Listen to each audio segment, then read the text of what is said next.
Whoa, whoa, whoa, wait. Those are not the shoes that you went over there in. But Where's your shoes? I'm, I don't know. They're at Dad's house. Well, why didn't you bring them back? These are more comfortable. Give me a T. Give me a transitional. What does that spell? Transitional!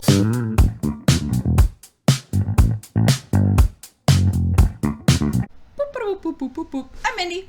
I'm Scott. This is Scott and Mindy Step Family Stuff. Yippee-dee-doo. We're happy to be here, and we have a really cool, important topic to talk to you guys about today. Definitely affects the kids, and we'll have advice for the kids from two of my kids, and we'll have advice for parents about 3 amazing things that you guys can do in your home to help with transitions. Big word. If you're a step family, you get it. You know exactly what that means. That's when the kids go flip-flop from house to house. Really Sometimes hard. it happens as often as Every other day. every other day, every couple days. Can you guys imagine as an adult, like, hey, adult, pack up your stuff. You're going to live somewhere else for a while. Oh, there'll be totally different food. You'll have totally different room. There's going to be totally different rules, different way to feel, different friends. All the stuff's different. Go do that for a few days, then come back.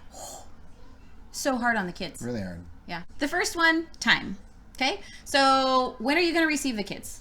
When are they going to come into your home, and what does that feel like, and how does that work for them and you to make sure that it's optimal? It must be protected. Yeah.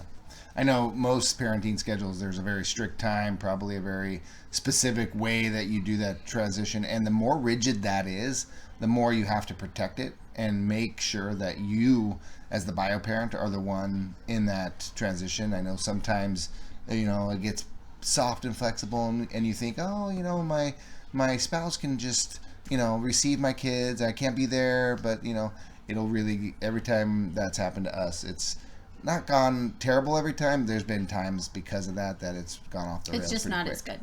When you have to deviate from it, really work on, like, with your other co-parent, can you deviate the schedule a little bit? Can they not come over at the 4:30 time as normal, but come at 7 instead, because that's when you're actually available to be a part of the transition. Yeah. So I was going to say, if you happen to be in a situation where it's very difficult for you to be home for work or whatever, when the parenting schedule means that you have to receive your kids, what are some things you can do?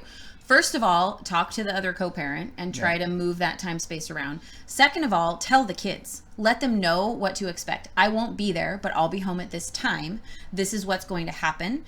And then make sure that the step parent that's there has some tools in place to receive them well. Even if that means, hi, glad you're here.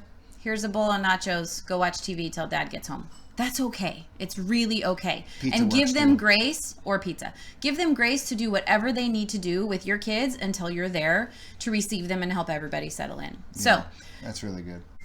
all right. So once you have kind of set up a great space and way to protect the time that you receive your kids and make sure that you can be present, the next thing that's important to focus on is the talk that happens. So there's 2 ways that transition happen.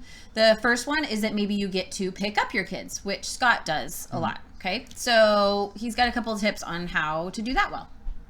When I go pick them up, I do that and really take my time in the travel back to our house so that we can have time to talk. And I ask them very specific questions about not just the how'd your day go, but really it's what do you need for this weekend? What do you need tonight to transition well? What is it that I can do to love you through the next few days and just kind of get ahead of that. So the second way that you might receive your kids, which is my kid's dad usually brings them over to the house. And so it's actually, they walk through the front door, which is a different way to receive them. So we actually wanted to demonstrate because we love to bring the angels out. They've made an appearance in another show. And guys, please understand, we are not trying to be over dramatic or mock anyone. It is a simple explanation of what we have literally seen happen, what we have done ourselves and screwed up and really felt bad about. And then sometimes just what we've heard from other kids, other families, words that we don't even realize we're using that are really hurting our kids and really damaging our relationship with them and their relationship with their bio parent. All right, so the first way would be maybe the more hurtful way that you might receive your kids, okay? And again, we have made some of these mistakes ourselves and heard about them, which is why we kind of understand that they happen. So, kiddo comes through the front door. Hi, Mom! Oh, hi, sweetie. Hi. Oh, you're like 10 minutes early. Your dad. Okay. Well, is he here? Because he still owes me some money from soccer pictures. So where's he at? I don't know. Okay. All right. Fine. Well, come on in. Whoa, whoa, whoa, whoa. Wait. Those are not the shoes that you went over there in. Where's your shoes?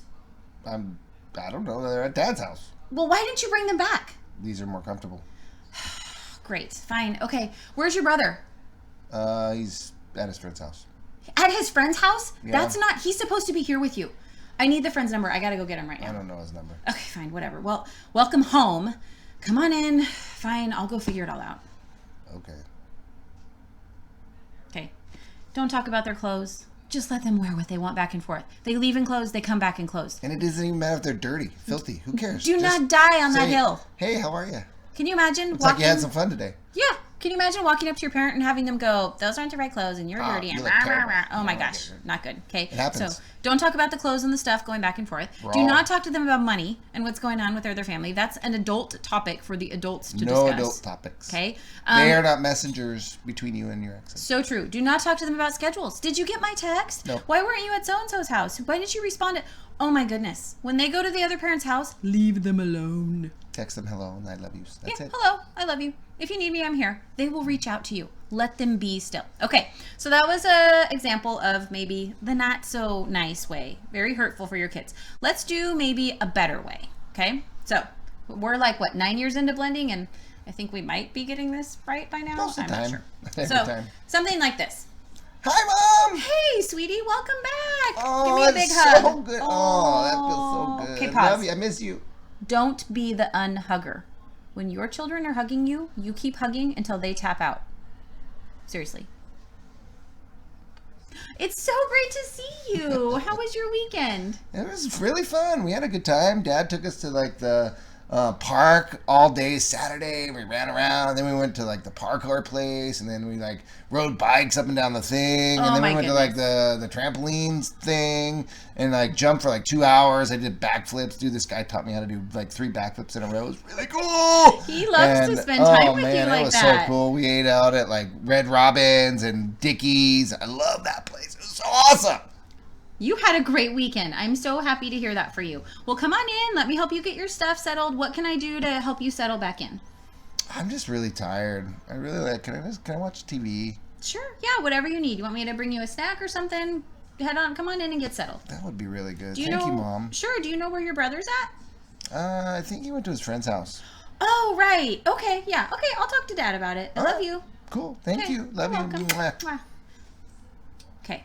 So, inside parents, you were probably going through a like, oh my gosh, I can't believe they did all that stuff. Of course they did all their stuff, you know, and maybe the child support is late, or maybe the this, or you can't do that. And great, now you went to all those places and you're going to be infected in your hands. And why? And did you hurt anything? I mean, trust me, there is like all That's why you these. have grass stains on your feet. That's why you have grass stains on your feet, and they're my problem now. Okay, there's all these thoughts that you have as adults. Those are your thoughts and your problems, not your children's.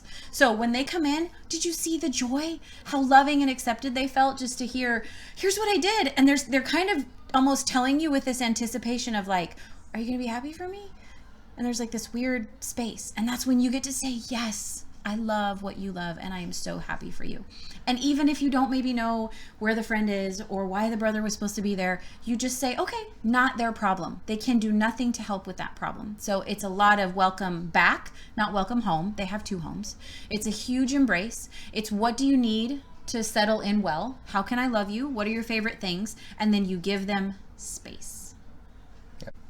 All right, so we talked about time, protecting the time that you receive the kids, right? Being available for that. We talked about talk, the words that you choose when you receive them, and how to use words that make them feel loved and supported. So the third thing is the tools. So here's just some basic tools that Wrenches, we use. Screwdrivers, Duct tape. Gorilla tape's really good. Do not use duct tape in transition nights or ever. We do not endorse the use of. And don't drill them either. Those are not the kind of tools we're looking Don't for. hammer on them about their clothes. Those are not the drills you're looking for. Okay, so the third one is tools. So a couple of tools. Patience. Why don't we both go to that right away? It's the most important one. It Fruits is. of the Spirit. Whatever you need to do to just be patient for your kids. Listen, take deep breaths, be in a great, calm space So you at got that to prepare transition yourself. time. Prepare what yourself. tools you need to get into that space before they arrive or before you pick them up. Yep. I know I had to actually go when I talked to my counselor at one point about that, and he talked to me through why was transition so hard when you picked up your kids, and it was in a time of high conflict with my co-parent, and he's like, let's give you a tool to prepare as you're driving up to the house, how to envision what's going to happen, to be prepared, to be calm, so that it didn't go sideways on you. good. And it really, really helped. That's great. That's a great tool. So envision, positivity, togetherness. Oh, another T word. Togetherness. So we typically will sit and pray. We will pray about the kids, pray over the time coming up for the weekend together, some things that we need to have happen, any particular circumstances that might be going on with the kid and how we're going to parent and handle that. So have togetherness on your side as you go into the transition. Because if the two of you are already in difficult spaces and not on the same page and not connected, the transition is going to be like, and the whole family's going to feel that. And none of your family is going to be as strong as your marriage. So make sure that you have some togetherness in place when you move into to that transition. Mm-hmm. So And Triscuits. okay, just because that's a T word. Yeah. And have some Triscuits. Yeah, Triscuits. So food. Actually, have a mealtime prepared. Maybe it's pizza night because you just want to be present and not have to stress out about dinner. Or maybe you're a mom like me who would rather actually escape into the kitchen and be cooking and doing something while the children are and my brain is going, oh my gosh, what does that mean? I'm gonna have to do this, blah blah. No. So whatever you are, if you want, have it delivered, if you want to head into the kitchen and make it, but have a plan for food, a mealtime, and family conversation. Yep. Yeah. All right.